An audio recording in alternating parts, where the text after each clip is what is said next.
श्री ब्रह्मचैतन्य गोंदवलेकर महाराज प्रवचन 2 एप्रिल. सत्संगतीचे 2 प्रकार. सत्संगती अति अपूर्व काम करणारी आहे.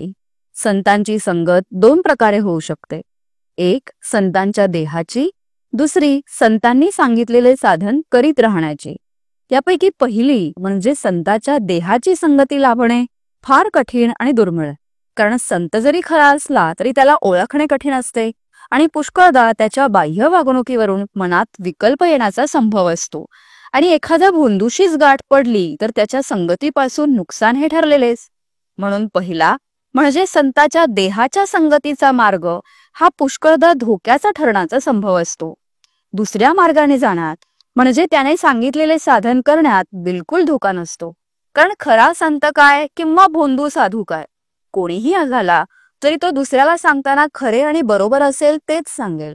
तो भोंदू असला तरी आपला भोंदूपणा लपवण्याकरता जे बरोबर असेल तेच सांगणे त्याला जरूर असते. साधकाने शुद्ध भावनेने ते साधन केले की सत्संगतीचा फायदा मिळवून त्याचे काम होते. खऱ्या संताच्या देहाच्या संगतीचा लाभ जर दैववशात प्राप्त झाला तर मात्र काम बेमालूम होते.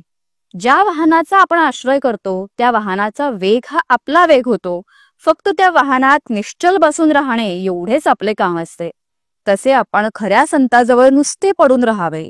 संताच्या संगतीत आपली कृती अशी काहीच नसते, नुसते अस्तित्व असते. त्यामुळे अहंकाराला वाव न राहून वासनेचा क्षय व्हायला फार मदत होते. तुकाराम महाराजांनी देवाजवळ धनसंपदा मागितली नाही, मुक्ती देखील नको असे म्हटले, फक्त सत्संगती दे असे म्हटले. संत संगाने नाम घेण्याची बुद्धी येते. बुद्धीची स्थिरता ठेवणे हे फक्त नामानेच साधेल. नाम जरूर तेवढे ठेवते आणि बाकीचे नष्ट करून टाकते, पण अनन्य भावाने नाम घ्यावे.